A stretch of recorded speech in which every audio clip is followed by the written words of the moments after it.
You might have seen her on The Daily Show. You might have seen her in Politico, one of the top 10 political thinkers in our nation this year. Really exciting. Now, I'm going to tell a quick story. I'm a little bit of a rabble-rouser myself, and so I got an email from Sarah, I don't know, a couple of years ago, and she said, we should really have lunch and just talk things over. And so we had lunch at one of our academic conferences, and that's when I first got to know her, and just, not only is she a colleague, an incredible researcher, but she's also a kindred spirit. So without further ado, Sara Goldrick.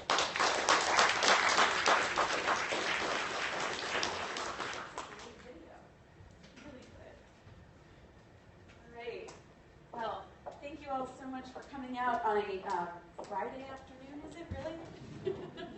To talk about the very exciting topic of college affordability, and I'm so glad to have this invitation. I think being here at Sac State is so exciting for someone who works on the issues that I work on and care about. This is the heart of American higher education.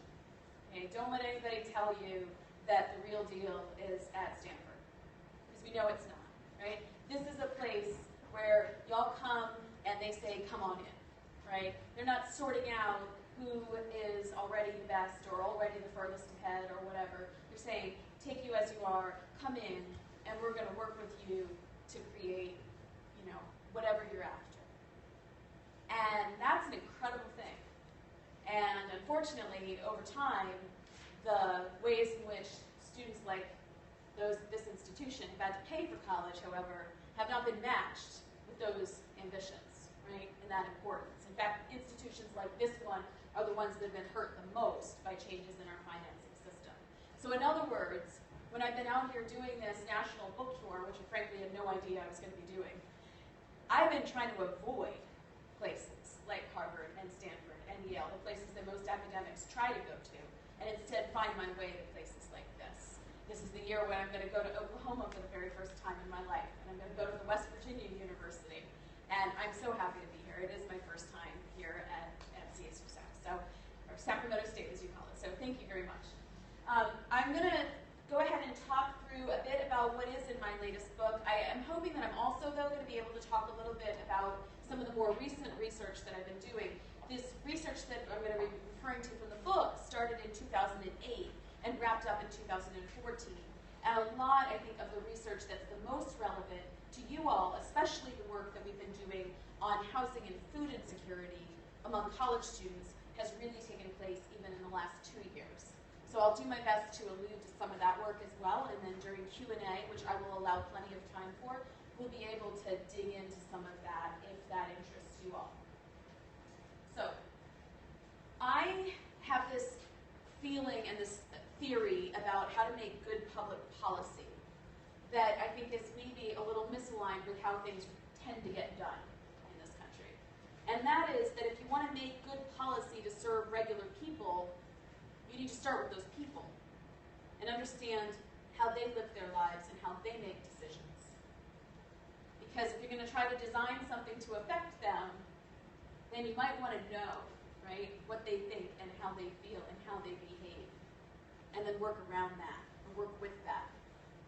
That's not really how financial aid policy in this country, though, came to be, and I think that's one of its problems. So I'm going to start with the place that my study started at, which is with the students. And I want to first introduce you to someone who, frankly, has begun to feel like, I don't know, one of my cousins or something. I talk about her so much. This young woman that we call Chloe Johnson. I use pseudonyms all throughout the study because, frankly, these are 3,000 individuals who, many of whom are living very precarious lives and who nonetheless participated in a research study, giving up 6 years of their time. They deserve their privacy. They deserve our respect. But they also deserve to have their stories told. And so Chloe Johnson is someone who grew up in the middle of the country, in the middle of the state of Wisconsin, not in Madison, which is the place you probably heard of, not in Milwaukee, but in a tiny little town about 2 hours north of Madison, where most folks, frankly, are white. Most folks consider themselves middle class. And until the year that Chloe graduated high school, most people who were working worked at the local paper mill. This is a part of the country that a lot of people treat as flyover country. part of the country where really the story about, again, what's happening to American higher education looks a lot like what's been happening here. The town that she grew up in has steadily eroded since that time when she graduated high school and those jobs went away. And Chloe knew she could see this coming, that if she wanted a decent life, it was no longer going to be possible to just make it with a high school degree, right? She had to get a decent job to match that decent life and go off to college. Now, like so many people, she really wasn't thinking about a bachelor's degree. She wasn't thinking about a philosophy major or a sociology major or anything like that. Chloe wanted to do something very simple and very straightforward. She wanted to help animals. Maybe she grew up on a farm, she had a horse as a child, and she wanted to be able to get involved in the care and treatment of animals. Yet she didn't feel confident enough in her abilities to make life or death decisions, so instead of aspiring to become a veterinarian, she aspired to become a veterinary technical assistant. Okay? It's modest ambitions, they're realistic, it could lead to a very nice life for her. She could be steadily employed, and so off she went to the place where I met her, which was one of the public technical colleges, two-year colleges in the state of Wisconsin. A couple of months after I first met Chloe, I also met Nima. Nima was a student at the same type of college where Chloe was attending. But Nima described her goals and her reasons for going to college somewhat differently than Chloe's. Whereas Chloe talked about her own future and her own income and her desire to be able to be independent in her life, Nima talked about her community. Nima talked about her family, and not just her family who she currently lived with, her two brothers and her parents, one of whom was disabled, but also about her grandparents and about her cousins and about the family that the family had left behind when they had moved from Nepal. The most important day in Nima's life, she said, was the day that her family won the immigration lottery and was able to come to the United States. What Nima wanted from college, as you can see here, was to be able to repay the people who'd given her these opportunities. She had a very different sense of what was important for her and why college was so important. I tell you these things because these are the important motivations with which students enter college. And those motivations and their reasons for being there, these things have everything to do with how they're going to pay for college, how they're going to make ends meet, and whether they're going to make it through. There are a lot of Chloe's and Nima's and Ian Williams, who's another character in my book, right? There are a lot of these folks all over the country. And in one sense, we've done something really right as a nation, because we told students like these, people who grew up in families that didn't have much money, that they too could come to college in America. That they were not supposed to be trapped out of higher education just because they grew up with very little. This figure, 74% of ninth graders from low-income families expecting to attend college, this figure is partly a triumph of public policy. Okay, you go back 30 or 40 years, and that number was a whole heck of a lot lower, right? People simply didn't have it in their minds that that would even be possible, let alone to make it an expectation. However, while we've made progress in this area of expecting to attend college, we haven't made as much progress in actually getting people there. Now, I have to say this in part as a pushback against a lot of talk over the last several years about the idea that we no longer have a college access problem in the United States. Everybody goes to college. It's just that everybody doesn't finish college. Well, actually, only about 50% of low-income students who actually get out of high school go on to college. I would say we do have a college access problem. Okay? And that part of that has to do with both the perceived and actual price of higher education. But the problem that I'm going to focus on the most, and the problem I really focus on today with my work, is what happens after they enroll. For those that do enroll, their prospects of actually graduating from college with anything in their hands, anything, a certificate, a degree, be that an associate degree or a bachelor's degree, the odds are 40%. And that's over a 6-year period. If we went down to a 4-year period, which has been the common thinking, right, we would see that reduced by about a third. Okay? How can this be? How can this be when we spend this kind of money? We spend $200 billion a year on financial aid. Financial aid, which is supposed to make it possible for people to go to college regardless of their lack of family and money. How can we spend that kind of money and get those kind of outcomes? That's a question that policymakers all over this country have been asking for a long time. And personally, as a researcher, I've been really intrigued by it. One of the reasons I'm intrigued by it is because so many people interpret it in such simplistic ways. Number one, they interpret it to mean that that money is wasted. That that money is just not what people need.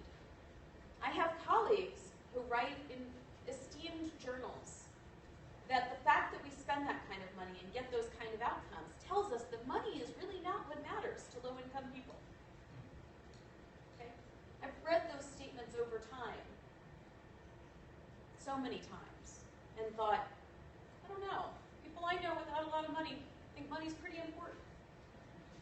So how could it be that we spend that money and yet we don't see higher rates of success? Is it something about the program?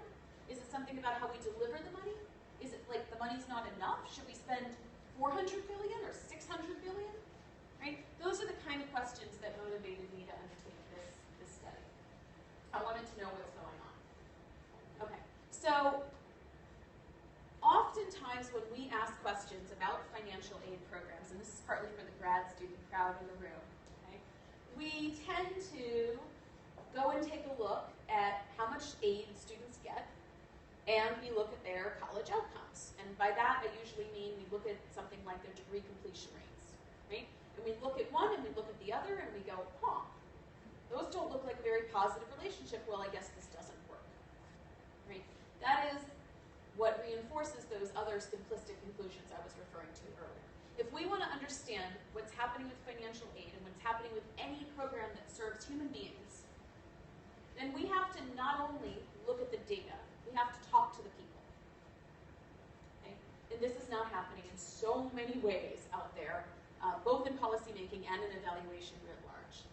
If we want to understand why students are not getting the expected benefits of financial aid, if in fact they're not getting them, then we're going to have to dig into other things about their lives, right? We're going to have to understand, for example, how much they're working. We're going to have to understand, for example, how many other resources they have in their lives, right? Is this money to them really a drop in the bucket compared to their need? Is this money, for example, not going to pay for books and supplies, but rather to go to pay for mom and fix her electricity and pay her car repair bill, because that's the reality of somebody's life, right? We're going to have to learn those things. And I am forever going to be grateful to the 3,000 Pell Grant recipients who told my research team, yes, we will help you with this. They did so because the state of Wisconsin, through a private program, made an opportunity available to them to receive additional grant aid. They were all given the opportunity to receive additional aid. Some of them got it, some of them didn't. And then they all signed up to allow us to find out if, in fact, it would help them. And so over time, over a 6-year period, not only did we get to see their complete financial aid packages, their FAFSA applications, their college transcripts, including their majors and their GPAs and their grades and their degree completion, but they also filled out survey after survey after survey, year after year, 26 pages of questions each time. And we paid them. And because we paid them, and you got to pay people for that kind of information, because we paid them, 75% of them participated, which is pretty great. In addition, more than 1,000 of those 3,000 students volunteered to sit down with us for interviews. I think this is really notable. I'm always told by people, well, we don't know. Why do students drop out of our college? Well, we don't know. They won't answer our calls. Yeah. Well, we're not your college, right? We were a group of people that said, we're going to help sort this mess out. We can't tell you what we're going to be able to do exactly for you, but we promise we're going to learn something and we're going to talk to other people about it. And so we sat down with 50 of that 1,000. It was a stratified random sample for the statisticians in the room. Stratified random sample of the 1,000 people willing to do surveys. 50 of them sat down with us every 6 months for the next 6 years, whether or not they stayed in school. And they talked to us about their lives. We did not ask them a prescribed set of questions, getting them to tell us what they did and did not like about financial aid. Rather, they answered one simple question: how's it going? Okay? If you really want to know what's going on with people, you let them lead you to what you need to know. You follow their affect, you follow their emotions. We follow them and what they were upset about, what they felt good about, what they were angry about. And that's how we learned what really mattered to them. And time and again, money kept coming up. Over and over and over. Yeah, they talked about boyfriends and girlfriends and partners and grades and classes and all of those things, but money just kept on coming up. And it kept on coming up, by the way, even when they dropped out of college, which you might also expect. Okay, so that's the kind of data that I'm sitting on, right? This vast amount of information about these 3,000 folks, and then you got to go through all this and start to try to make sense of this puzzle. And that's what I'm going to do now, is I'm going to tell you a little bit about the sense that we were able to make out of this massive pile of data. You should also be thinking through the questions that you might have of things that we didn't think of. Part of the reason I wrote this book was to inspire other people who dig harder to understand some of these big puzzles that are out there that are creating, frankly, a sense of waste, right? We're spending money without designing programs that really work. And then we're fighting to keep those programs alive, even though they're not actually serving the people who need to be served. And you can help to change that. All right, so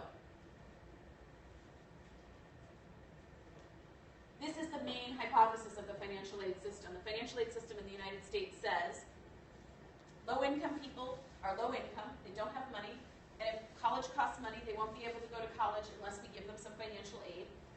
And as long as we give them financial aid, and we focus the financial aid on them, giving them that money, they gotta be okay. Okay? It's this targeting idea. Let's target the money to them, they get the money, everything's fine. And if anybody's not fine, it's people who are not getting that money, right? And that's the growing cry of the middle class in this country, which is saying, you know, it's great that there are Pell Grant recipients, and it's great that there's a federal program for them, but there's a whole lot of people who aren't getting anything from that program, and we're the ones who are not okay. So there's a big question. Are they right? Are the Pell recipients okay? The answer, I can tell you definitively, is no. They are not okay. I'll also tell you, and be happy to talk in Q&A, that the middle class is also not all right. And those are the students that I'm now studying. But one of the reasons that the Pell Grant recipients are not okay is because the Pell Grant program is not okay. Not by any stretch of the imagination. Pell Grant program was created in the 1960s by a really well-meaning guy named Claiborne Pell, who was a senator from Rhode Island. And he had this amazing ambition to say, we're going to break the link between family income and college attainment. There won't be any link. Income will no longer determine your opportunities to obtain a college education, and we'll do that by giving out this grant. All right, well, here's the story of what's happened to this grant over time. First thing you need to know is that as more people have qualified for this grant over time, partly because more people went to college, right, and more people went to college who had limited family incomes, as more of those people went to college, and that's this orange line that goes up, the Pell Grant program spending levels have also gone up. Now, those numbers should be tracking each other because the Pell Grant is what we call an entitlement program, which means if you do the right thing and fill out the FAFSA, for which you do deserve a gold star and a lot more money than you get. That thing is a small American bureaucratic tragedy all its own. The government is required to pay, all right? Now, that is not true for many, many programs. The Cal Grant operates that way. But in Wisconsin, for example, the state aid program does not. The state aid program has a set amount of money in it, and if more people qualify for it in a given year, well, we're sorry, it just runs out earlier. The year that I moved to Wisconsin, our state need-based aid program ran out in about January. No, sorry, not January, I apologize, that was the last year. The year that I got there, it ran out in September, which meant that while people were showing up for school, right, it was running out. That's not the end of the world. You should have made a decision to go to college by then, and if you didn't by then, yeah, okay. But what I was going to say was the year that I left, 12 years later, it ran out in January, right? All those people who hadn't yet made the decision to go to college and hadn't yet filed their FAFSAs, most of whom couldn't have by that point, right? They were out of luck. There was no state grant available because unlike the Pell, it is not an entitlement. But over this time period where the spending on this program gets higher and higher, and you can see that it gets the highest during the recession, which is what you would expect, right? The more people who need money, the more the programs that give people money have to spend. DC policymakers started to totally freak out. I mean, this really upset them. Okay? Oh no, this program suddenly costs too much money. Wait, are these Pell recipients finishing college? Wait, they're not all finishing college? Well, then they must be doing something wrong. We started to hear about this new phenomenon called Pell runners. Has anybody ever heard of a Pell runner? Okay, our folks from CSAC have heard of them. Yes. The Pell runner is a mostly mythological creature who has decided that the best way to get money to live their life is to show up for college, register, fill out the FAFSA, get the Pell Grant, and then run away with it. And then go to another school and do that again. There are a lot of other ways to make money. They're easier than that. And there's very, very, very little evidence of fraud in this program. But if you listen to DC policymakers and the media, there are Pell runners everywhere. Okay? And the main reason is because the spending got so high it made them uncomfortable. And the number of people increasing during this time got browner and more female and lower income. And we had all of a sudden had a conversation about the deservingness of the Pell Grant recipient. Okay? But over that time, it wasn't like all this extra money went to those students. No, this is what the average and total amount, the maximum amount of the federal Pell Grant did during that period. It flatlined. Did college prices flatline during that period? No. Okay? So while more people are getting it, they're not actually increasing the amount that they get, even though, of course, the need is getting bigger and bigger. And the effective result is this picture. This is something that policy wonks call the purchasing power of the Pell Grant. Another way of putting it is, what's it get you? Okay? When it was created, it was supposed to get you almost 100%. It was supposed to get you 100%, okay, of the cost of attending any public institution in the United States. And it got close. It didn't get all the way there for public universities. It got there for community colleges. But as you can see, it immediately started to fall off. So over time, we have gone from covering close to 100% or even more for community college students to covering about 60%. And we're down to just over a third of the cost for public four-year institutions. All right, this is not a new graph by any stretch of the imagination. We have known about this problem for a very long time. This is why when President Obama fought to increase the Pell Grant amount by a couple $100, which we were told to applaud for, and we should, because at least he was trying to do that, I had a hard time getting excited. Because even as he increased it, the amount that it bought still fell. Right? It didn't increase in its effective value. It was nice of him to try. But it's really hard to get these lines to go back up. And what this feels like to students is something that we never talk about. So the analogy that I've been using to understand what the Pell feels like to students these days is the Groupon. Okay?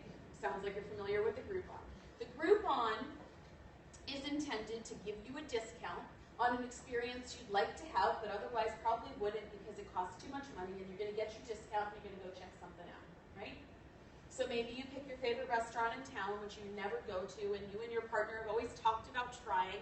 You think it might be a really nice experience and you would really enjoy it. So you get this Groupon and oh my gosh, it's 70% off. That's great. So you take it to the most expensive restaurant in town, 70% off. You're so excited. You sit down, the waiter brings you the menu. You go through the list, you look, you choose your entrees, you order. You're 5 bites in, he comes by and says, how is it? And you're like, this is amazing. This is everything I've always heard about. So glad I got to eat here. I've known people who've eaten here, but I've never gotten to try it. Right? You're having this great conversation with your partner. You're almost done with your meal, and the waiter walks by and says, by the way, you're not paying with a Groupon, are you? Because there was a typo. And instead of giving you a 70% discount, it's actually a third discount. So I'm sure you're fine with that because, I'm sure you've got the resources to come up with the rest, and he's just expecting you to dig in your pocket for your credit card. But you don't have a credit card. Because like so many Americans, right, you can't get one or you shouldn't have one, you've had a problem in the past. You don't have cash on hand or credit available to cover the difference. So what are you supposed to do? I suppose you could ask for a job washing dishes in the back to work it off, but they already got a bunch of people in the pack that they're underpaying. They're not bringing you back there. You could dine and dash, and you're going to feel awful about it. You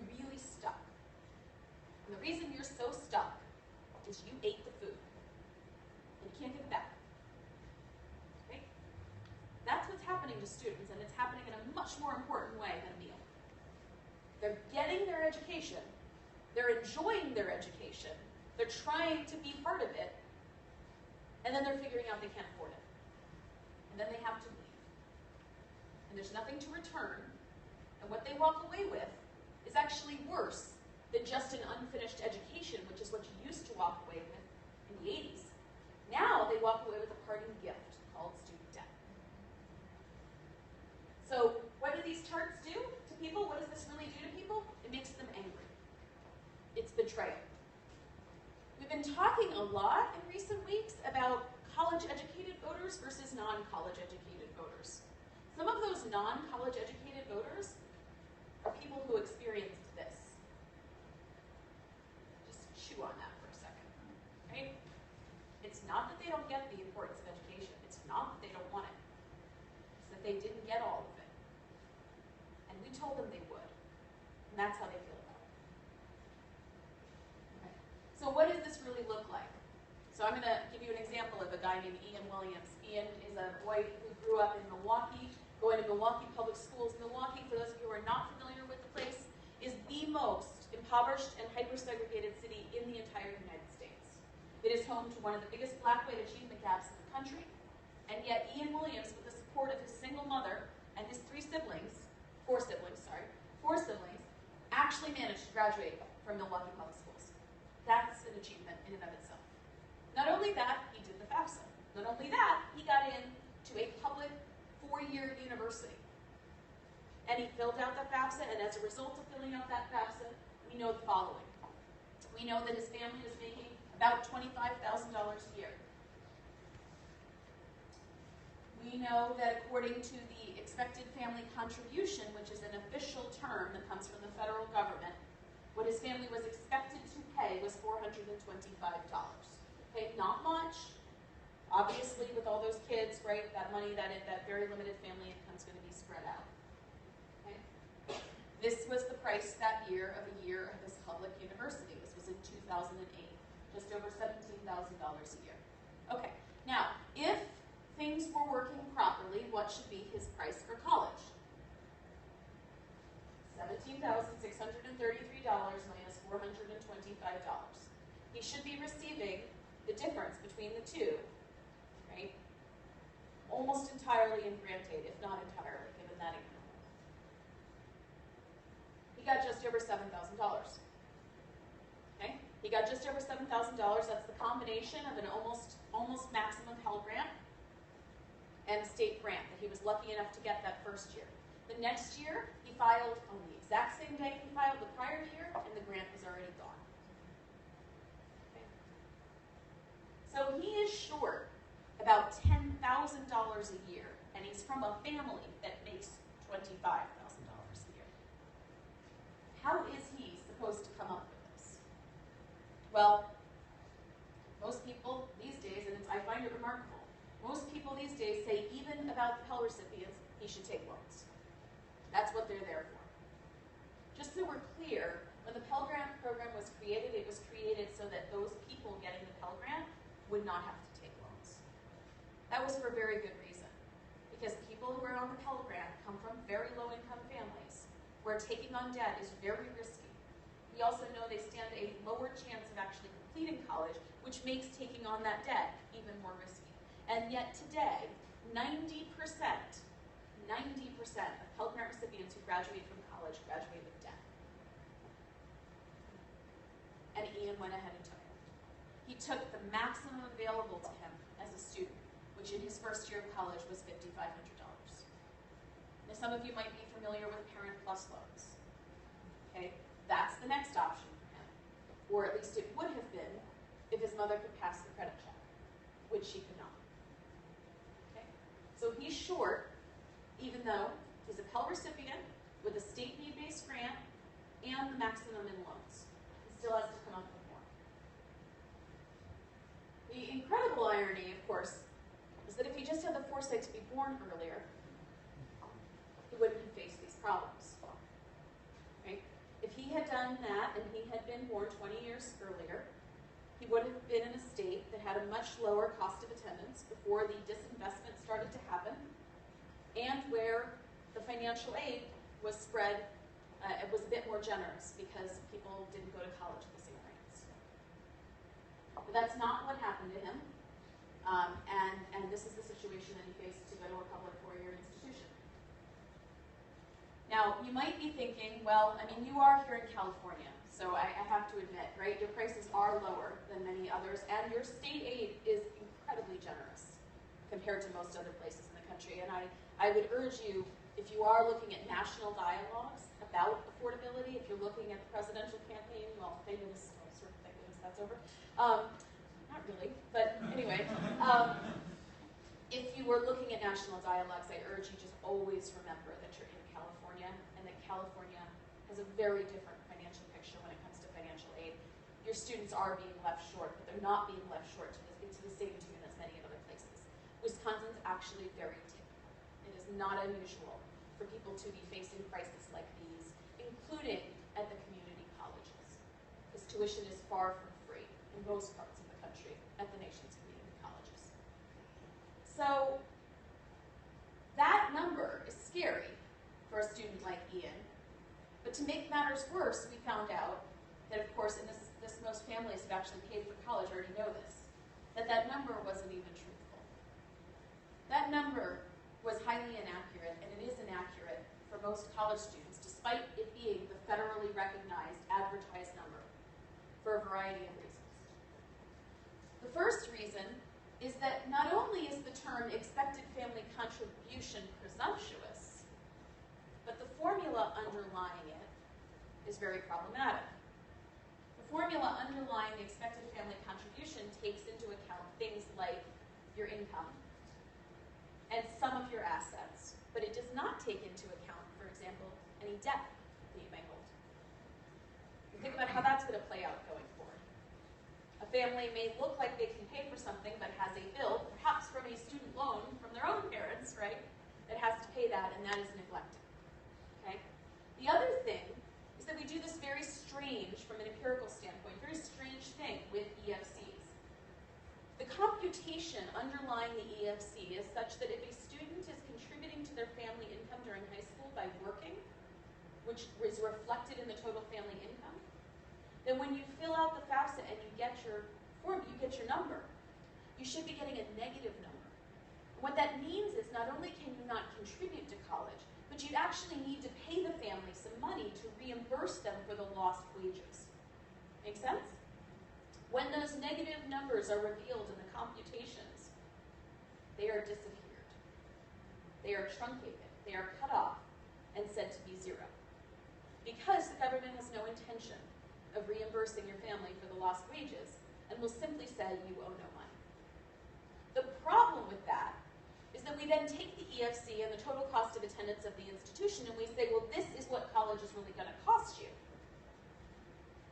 And if you need more money than that, you must be spending your money wrong. Even though the truth is that a number that is zero, like, so let's say the school costs $20,000, right? And your expected family contribution is zero. Then your calculated need is $20,000. But if your real number, your real EFC is negative $10,000, then your real need is $30,000. And we just hid it. We made it go away. In doing so, we turn blame onto students. We tell them they can't manage their money properly. We make the institutions look like they're covering more of your need. Think about all those elite schools that say that you will pay nothing, right? You have no loans programs. Your full need will be met. They are all using that same formula that disappears all the negative numbers. And then, for the researchers in the room, think about what happens when you take the variable of interest, the expected family contribution, and create measurement error in it, and then correlate that with degree completion. It will look less like it matters. Okay? This has been going on for ages. Another issue,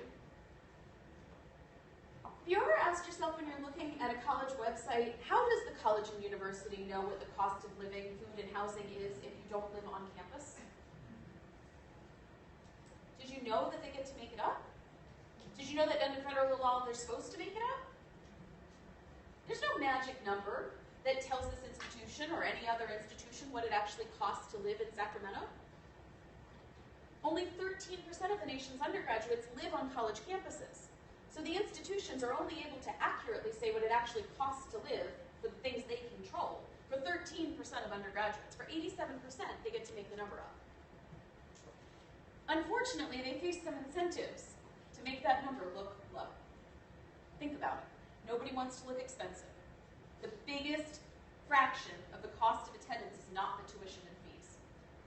It's the room and board. You live off campus, they decide, well, you could room with 3 other people and you could live on this street and you could get this place. I mean, you know, I don't want to talk about it, but there's only one of those, right, for every 100 students who needs it. But they can do that. And they're not bad people doing it, right? These are well-intentioned people. But they are governed by a set of incentives to look less expensive and, by the way, to look like they cover more of students' need. And so we have found through many analyses that over time, some schools have been lowering their prices by dropping the cost of living. I recently spoke at the New School in New York City, where I was asked to speak not by the administration, but by the students. And I stared at their data on the way in, and I looked, and over the last 5 years, would you know that it's become less expensive to live in New York City? I mean, this stuff's for real. They reported this to the federal government. The federal government published it on their website, right? And I'm sure they got some praise from local media for controlling costs. They are also allowed to assume that if you live with your family, you incur no expenses.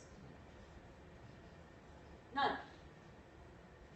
They're allowed to assume that your mommy and daddy will pick up everything for you, even though we know, for example, in this study, that 30% of all of the students were providing at least $50 a month to their families.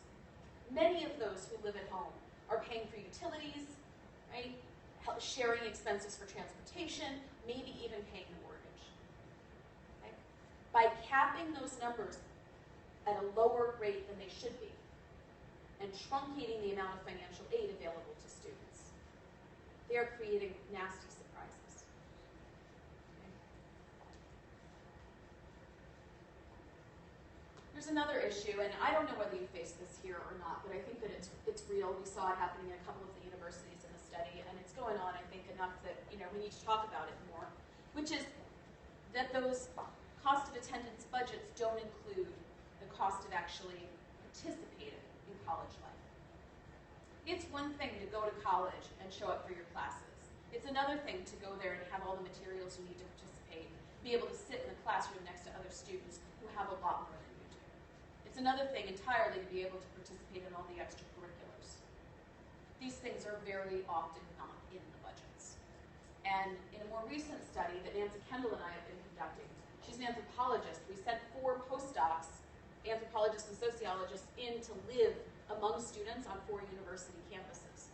And we found that the institution with the actual highest price, that nonetheless had the most low-income students, felt more affordable to low-income students than the campus that offered more financial aid but had fewer low-income students. And it was because the campus with more working-class students normalized work and normalized not having stuff. You don't dress up to go to class.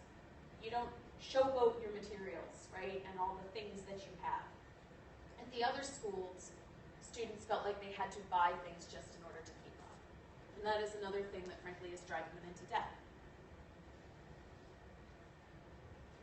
So put those things together, take those official numbers just in and of themselves, and it should not be surprising that people find this system very hard to trust. And that's hard because essentially financial aid is asking you to trust it, right? I mean, the message sent to kids all over this country is get ready for college, do your courses, fill out your FAFSA. Michelle Obama promised it would only take 20 minutes, right? I love her, I do, but I wish she hadn't said that because most people who really need money for college do not take only 20 minutes. They got complicated lives, they got parents who aren't going to be able to give out that information to them, and they're being told at the end of the day, we promise you this, it will be affordable. What is affordable? And when it isn't affordable, money is not exactly forthcoming. If a correction needs to be made, if you find out midterm that you really should have taken that loan that you turned down because you were afraid to take the debt, and now you know you can't live without it, well, it's going to be months before it even comes around to deliver to you. All right, so just to show you a little bit of data from those 3,000 students, and we broke it out here by the 2-year colleges and the 4-year colleges, fraction of students taking loans in their very first semester of college. 77% of the 4-year students. These guys all have Pell Grants, right? If this program was working, those numbers should be 0. 25% even of the community college students.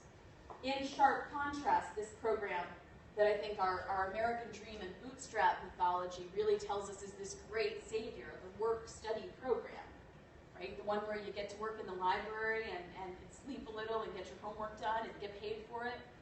Very small fractions of people are getting any support from that program.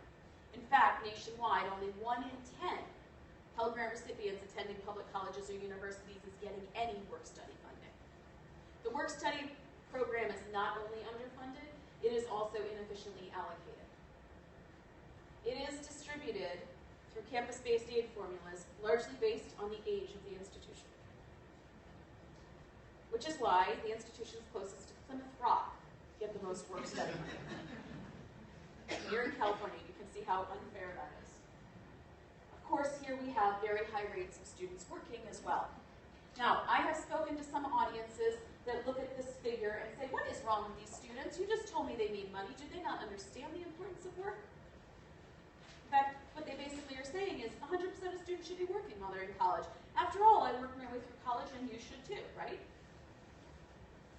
Well, I was interested in that. I actually was a little surprised that more of them weren't working. And if I showed you the city of Milwaukee, you would see that only 55% of the students in Milwaukee were working, despite the fact that students in Milwaukee face the highest prices for college in the entire state of Wisconsin. So the question is, what's going on there?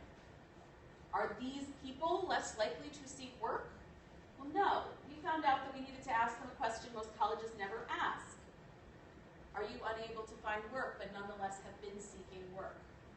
Right? This is the classic Bureau of Labor Statistics underemployment question. We don't do this with undergrads. With undergrads, we say, are you working and how many hours are you working? If you're not working, we must be assuming you don't want to work, not that you can't find work. 2/3 of the students, including in Milwaukee, who were not working were nonetheless searching for work. If you haven't searched for work and been unable to find it, I don't recommend it. It is tiring, it is frustrating, it is often humiliating to have students who need money out there spending time trying to find a job they can't find while in the meantime not being able to make ends meet. That's a problem we really haven't discussed. And it makes so much sense that it would be happening because we know that it's happening all over the country to all sorts of other workers.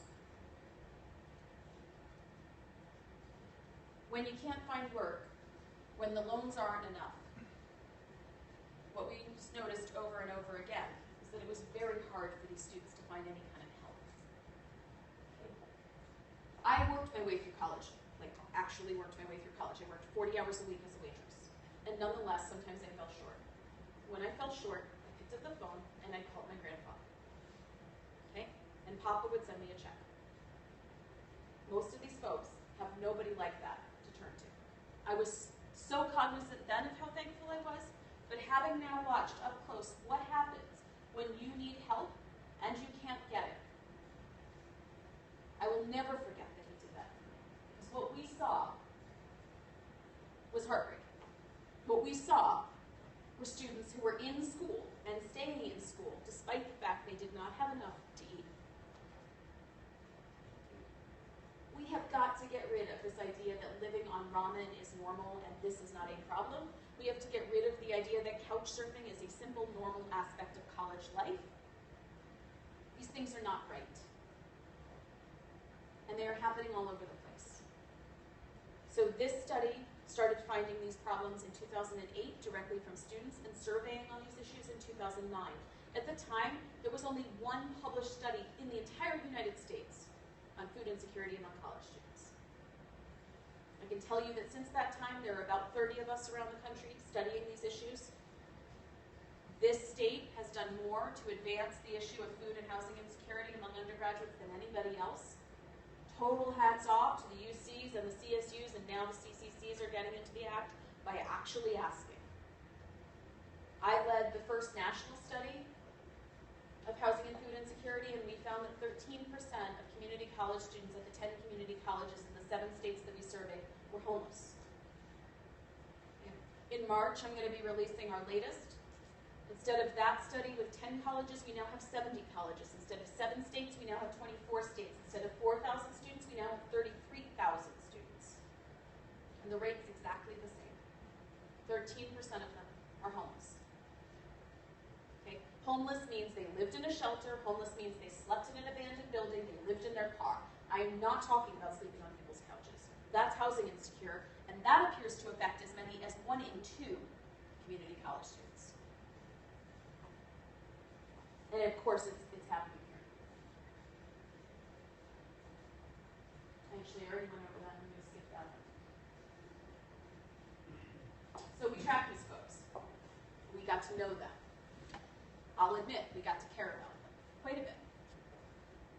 We bought diapers once for a young woman who just delivered a baby after dropping out of a public 4-year university who was living in a homeless shelter. Okay? We tracked them very carefully. We kept in touch, and we watched as their degree completion rates turned out to be just about the same as the national average.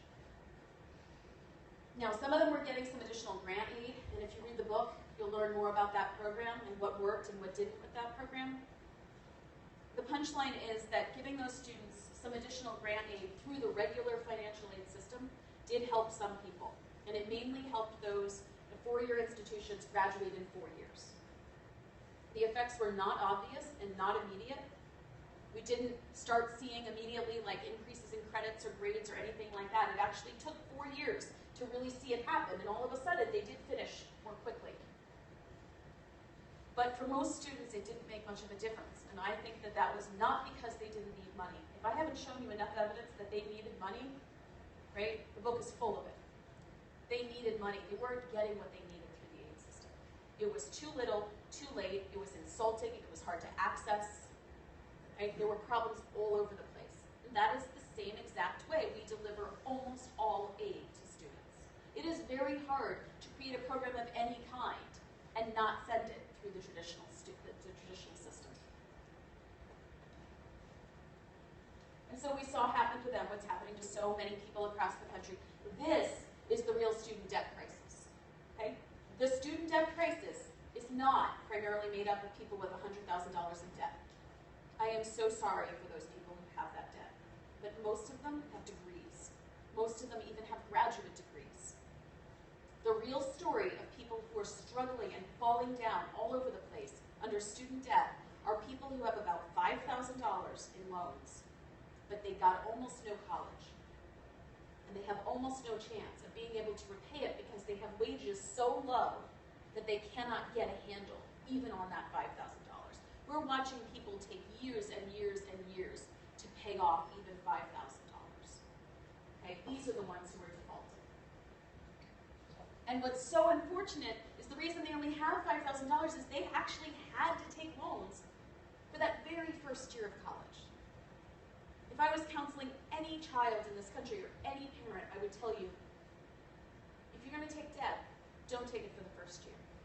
If you want to maximize your chances of success, don't take debt and don't work during that first year of college. The first year of college is the hardest year of college. The first year of college is the riskiest year of college. You need to be able to focus, not be stressed, right? And be fully involved with college life to the best extent possible. And that's the exact opposite of what we have done to a whole generation. And the result, as I said earlier, not just about voting, but about generalized mistrust. Students who are upset about the price of college apply that feeling to their professors. They apply that feeling to the people who work in the student support services offices. They apply that feeling to the college president. And they blame the system, and they blame the government, they blame everybody. And they're not wrong. They're not wrong because all of those parties have a role to play in why college costs what it does now. Maybe some deserve more attention than others than they're maybe getting. Right? A lot of people are placing a lot of blame on the colleges themselves for their prices, when in fact, Their costs haven't changed. Their prices changed, and their prices changed because the state legislature failed to keep putting in enough money as more people went to college. But that isn't the story everywhere. So the generalized mistrust is warranted, but it's also very dangerous. And I think that, frankly, we must do better. Now, lots of people say that, and lots of academics say that, and then they stop. Great, done.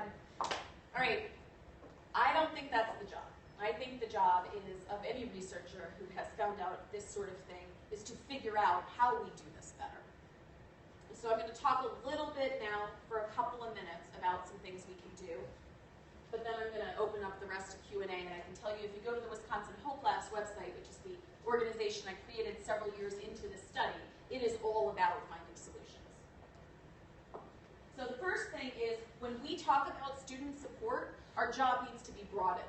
Supporting students, first and foremost, means making sure their basic needs are secure. This is Maslow, right? This is really basic. I mean, I can't believe that it's 2017, and I actually have to say that when a student shows up for your college in the first semester and the second semester, you need to check on them. And you need to ask them very basic, very straightforward questions that have already been validated over and over again to help you know if you need to help this person get some food or get a roof over their heads. I'm not telling you you have to pay for the food or the roof over their heads. I'm just saying you have to ask so that you know. So that we no longer make assumptions like the guy in the front row is asleep because he just doesn't care about my class. Rather than the fact that possibly he's malnourished or exhausted because he had no safe place to sleep the night before. Okay? We need to do that. We also need to equip our faculty and staff with the knowledge required to identify those problems. Doing this study and many others has taught me to become pretty good at spotting signs that somebody is in trouble. Okay? You too can learn those things. And I think that we must. I mean, frankly, as faculty, from one faculty member to another, I think we have a moral obligation to do that. I no longer want to sit there and think that somebody in my classroom hasn't eaten while I spend all this time talking in front of them and assuming they're going to learn something from it. Right? I've got a colleague at Bunker Hill College who's just bought a ton of Clif Bars, and they're available at every class. We're trying to get Clif to donate them. They said they're not sure. I don't understand. I think they need to do that. Anyway. All right, we got to address these living costs. We got to do the living costs so many different ways. I mean, the first one is we got to get these schools to do this right. And I think the way to do it right, frankly, is to take the burden off of them. Schools don't need one more thing to do. Why do they need to do this? There is standardized information out there about the cost of living in every county in this country. Compile it, give it to them. Maybe we can't mandate them to use it, but we could at least provide it so they can have a gut check and say, this makes no sense. How is it that almost every school in the Washington, D.C. area offers a different estimated cost of living in Washington, D.C.? It doesn't make sense. I could show you maps of all of this. We've got published work on this. It makes no sense. We should at least be giving them that. We could encourage them to talk to each other about it. We can do things to make food and housing more affordable for students. And it's not just for the food and housing that we provide on our campuses. Most students, as I said before, do not live in campus housing, and most, including all community colleges virtually, don't have any on-campus housing. But that doesn't preclude them from partnering with other people in their community to do things, for example, like create opportunities for subsidized housing at the local housing authority for college students, from partnering with the local food bank to create food scholarships for college students, from ensuring that you have not only a college food pantry, but a well-run college food pantry, from creating an emergency assistance program so that you have some grants available to somebody so they don't drop out of college over $300. These are all things that we can do. And the students who are going through these things, the thing you can do is let other people know that this is happening at your college. It is so very helpful to have some stories, especially local stories, to be leveraged and used to give a voice to this issue so that philanthropists can step up. Even those people who can't make major donations to colleges and universities to get names on buildings can afford to do $500 or $1,000. And they will if you tell them about what's really going on in your community. Another thing is we spend so much time telling students to FAFSA to get their aid in the first place that a lot of them actually don't know they need to FAFSA again and again and again. Now, it's ridiculous that they need to FAFSA over and over and over, especially when they're staying at the same school. And last year, Representative Bobby Scott of Virginia, Representative, introduced legislation called the File Once FAFSA. Right? This would make total sense. You should only file once, especially if you're going to stay at the same school. But in the meantime, while that's probably not going to get passed in the near future, we can be doing more proactive efforts to help students keep their financial aid. That would include making sure they know they have to fill out the form again, providing assistance to make sure that they do fill out the form again, advising them about horrific, ridiculous things like the satisfactory academic progress standards that penalize you if you get bad grades, but also penalize you if you drop classes so you can get better grades, right? Things that students are totally unaware of for the most part and then don't know how to recover from. You know, most colleges and universities are using the SAP standards for their first-year students who are just getting their feet under them in college. If mom and dad are paying for college and you screw up, you get bad grades, well, they give you a second chance. But if you're on financial aid, you'll be put on academic probation and be at risk of losing your money. That's pretty stressful, and it drives people out of school. Fortunately, under federal law, your institution does not have to do that. It is legal to waive that requirement for first-year students, and yet almost no college does that. Why not exercise the authority that has already been given to us under federal law? Okay. And if you want to push students to take more classes, to try taking more classes faster so that they can get a shorter time to degree, then please give them a safety or release valve. Allow them to drop later, right? Telling them that they can only do this and they can only drop early is actually leading more of them to drop after the allowed drop date and then penalizing their financial aid.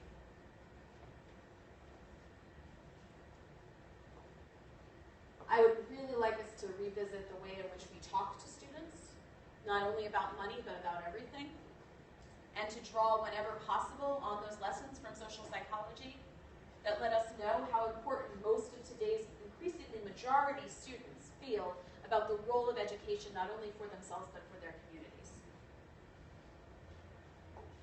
We could do a lot more to provide a sense that we are here to take care of each other. It is so important to students to even feel like somebody saw their challenge and recognized their challenge. You don't always have to solve it. Right? And I think it's worth re-looking at university communications to make sure those things happen. It's also incredibly important to do whatever you can to destigmatize a lack of income, to not pretend like most people can afford college, when frankly most people can't. And finally, the other thing that is very helpful is to enlist somebody who understands their job as the way a case manager does, which is to say, to not just think about the resources within an institution, but instead to think about all the resources in a community, both on campus and off campus. Because what case managers tend to do is to manage the case and do whatever needs to be done to bring resources to that table. A lot of student affairs people are being trained to look within the school. They may look across divisions, that's awesome. But we also need them to know, for example, about public benefits programs. They need to know how to get somebody signed up for food stamps. They need to know when somebody might be eligible for the EITC and encourage them to take advantage of it. These are all things that can be done. It is critically important as well, of course, to restore the power of work by raising the minimum wage, by increasing the federal work-study allocation, by doing whatever we can to work with local employers to explain to them that when they treat our college students badly, they decrease the chances of having educated labor in their communities. A lot of employers act like these students just don't want to come to work. They do. But they actually also have to be in class. And it puts them in a horrible situation when they're told you either show up for the job at the shift that was just assigned to you at the last possible minute, or you lose that job, so you can't even afford to be in the school, which is what you had the job for in the first place. I'd like to see those conversations started. And then, you know, okay, a big goal for California. Look, I mean, I gotta tell you, if you all can't leave in the next couple of years, we're gonna really have a problem, okay? I mean, you're sitting on some of the most generous financial aid in the country, some of the biggest demographic changes.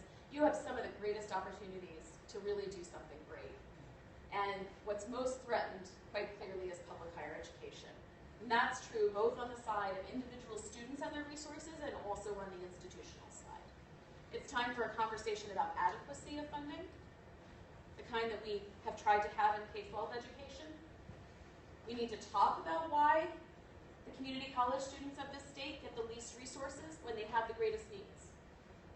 When not only do they have the greatest needs, but if they get a college education, they will reap the greatest returns socially. And that has to happen. I do think that it would be worth seeing California have a conversation about making college genuinely free. The way it was done before was clearly not done well. And the reason was because it wasn't sensitive to federal rules and a lot of existing money was left on the table. Right? We've learned we can do better. Creating more programs to address living costs while also driving down tuition and dealing with fees at the same time, that could go a long way. But I do think that that should only happen here in tandem with the conversation about what the resources have to be. Right? You cannot starve public education in order to make it free. Right? I think that that's really very important. And I also think that one way to do this is to have this conversation about where the money is currently going. Right? The state that's getting a lot of attention right now is not you all, it's New York. Because Governor Cuomo came out, right, on the first day that Congress met again and said he was going to make college free in New York. And a lot of people said, well, they said a lot of things that didn't make a lot of sense to me, but one of the things that they said was they couldn't afford to do that. Well, there's a reason they can absolutely afford to do that in New York. And that's because New York has something called the Bundy Fund. The Bundy Fund is a pot of money that is reserved for private colleges and universities as direct allocations to them. Not even through the aid system. I'm not talking about a student decided they wanted to go to a private college, so the money walked with them to a private college. I'm talking about direct funding to private colleges, which then compete, right, with the SUNYs and the CUNYs that are all chronically underfunded. Of course New York can afford to do better than that. For starters, they could pick up the Bundy Fund and do something else with it. Right? I'm sure that you all could have a nice, robust discussion about the role of public versus private funding in the state, and it would help the rest of the country to follow the lead. Finally, and I say this not so much for fundraising purposes, honestly, but to give you a little sense of the various things you can do. I personally have gotten very frustrated while working on public policy and practice to know that in the meantime there are students right in front of me who are hungry. So I went ahead, and this was not hard to do, to create my own nonprofit, to give it some cash flow, to work on fundraising for it, and to run an emergency aid program that says we are not going to decide by a committee who has need, and we're not going to take 2 weeks to give out money. What we do with the FAST Fund is we give money directly to the faculty and staff who work every day with those students and let them decide what to do with it. They know exactly who has need. They're in their classrooms. They're right in front of them. And they're asked all the time for help. So what we've been doing is at 3 colleges around the country, and we hope to grow that, giving these direct allocations, these grants, to these teachers, and those teachers are giving out the money as they see fit. It's fast, not only because it's quick, but because it is faculty and students together, and that's the other thing that we keep hearing from those students. They are so grateful to get it from a faculty member, because they feel seen then by one of their teachers. Creativity is so sorely needed in this space. You can think of better ways to serve students, and you can find resources to try it out. It will help the field. We're doing the same thing over and over and over again, and it's the students who are paying the price. So I'm going to stop there. I am very reachable, both now through your questions and answers, but also on Twitter, also via email, and I very much want to continue the conversation with this college. So thanks for having me.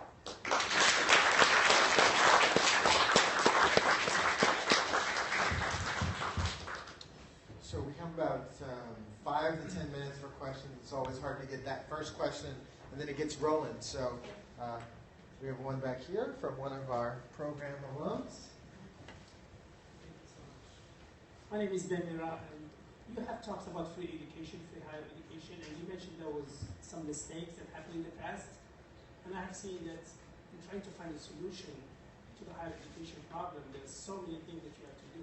So what's wrong with free higher education? What's wrong with free? Yeah, and what happened before does make us live? Well, I mean, I think that in some cases, what was wrong with free was simply that we did it and we didn't plan for it, right? So actually, instead of picking on California for a minute, let me pick on the City University of New York, which used to be free, right? Very important public university system serving tons and tons of people that decided under intense pressure to suddenly become free, right? The problem with that is that they weren't able to plan for the increased demand, right? They threw their doors open and they didn't have the resources available, so they had people sitting on the floors. They have demoralized faculty, right? Because of all the crowding, because they were feeling like they weren't ready for this, right? So one really important part of free is the planning, which is actually what we're going through right now, right? What I really want to have happen with this conversation is that we continue to talk about making it free and talking about how to make it free and implement a process through which the schools actually get the resources they need to serve the students well, and then we put it into place, right? In some states, that's been a process of a year, right? Oregon put it into place in a year for a limited number of students and a limited number of schools. It is still not perfect, but it's through the experimentation, actually, that we will figure out the best ways of doing it. No, I very much don't want that conversation to stop, because I think there is a route to doing it properly. I do think that we can't just look to other nations, though, as to how to do it, because this country is educating people at a scale, right, that nobody else is. We don't want to be Germany. Please don't hold up the German model, because they don't let most people go to college, right? And so that's the trick. We have an enormously diverse array of people who want to go to college, and we don't want to winnow access just in order to get affordability. We have time for one or two more questions. I also wanted to remind you, because I don't want her to have to do this, that her book is on sale at Amazon. And we also have it outside if you'd like to get it autographed. So maybe one or two more questions in case there are folks that want autographs. Hi, my name is Alex Graves. I'm an advocate analyst for the CSU system here in Sacramento. In my portfolio the last 2 years, I've been working on food and housing insecurity, which I had never heard of, frankly, until about 2 years ago.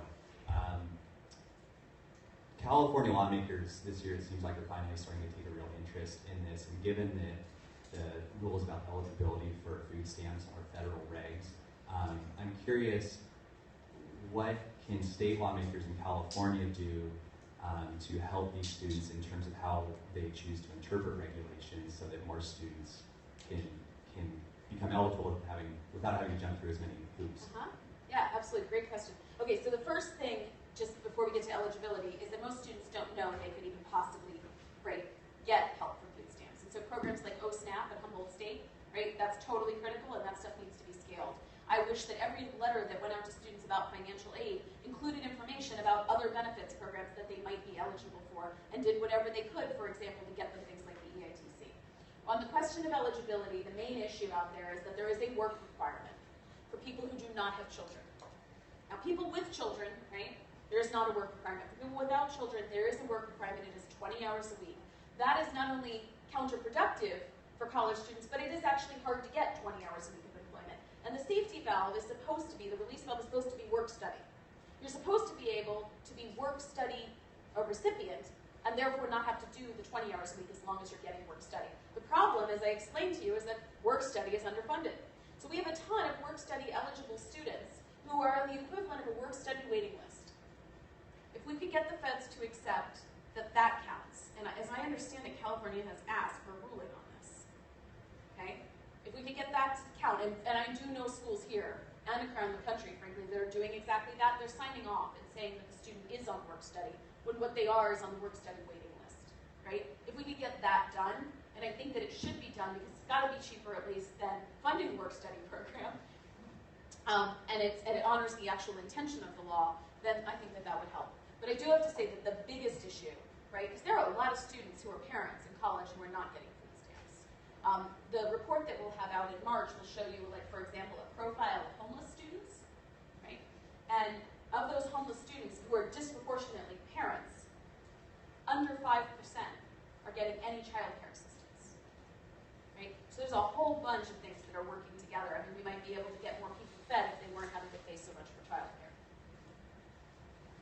one final question. One final question. Here it is. Hi, I'm Faro Diaz. I'm with the California State Student Association.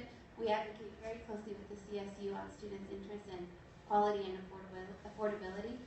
So my question is, I've gone to national conferences, and when we say we're from California and we advocate for students, you're right, we're so much far ahead of the game that it almost seems like our problems aren't really problems. Yet as a state, we're facing a disinvestment in public higher education. And as advocates, it makes it hard to make the case when nationally we're doing so much better than others. Yeah. How do you balance that? I think the thing that I would be saying to folks who push back on you like that is that your scale is so much more massive, right? And there are so many challenges of doing even well thought of programs at scale, right? You have a massive challenge here, and I think, but the other part of it is then if you are so far ahead in so many things, then the thing you need to think about is what you can push. Right? I mean, these conversations that I'm talking about, for example, pushing back on funding flowing to private colleges and universities at the expense of public institutions, that conversation's not being had, right? That's a conversation I can only really imagine coming out of this state. It's hard to figure how anybody else is going to lead that, right? So I would have some conversations about things like food and housing insecurity, which the scale at which you're dealing with it, and frankly your cost of living, makes this such an enormous challenge in this state, while also picking some issues for which you could exhibit some leadership for other states. Does that make sense? Yeah, I can imagine you get that a lot. Thank you all so much for having me. So we get a hearty round of applause.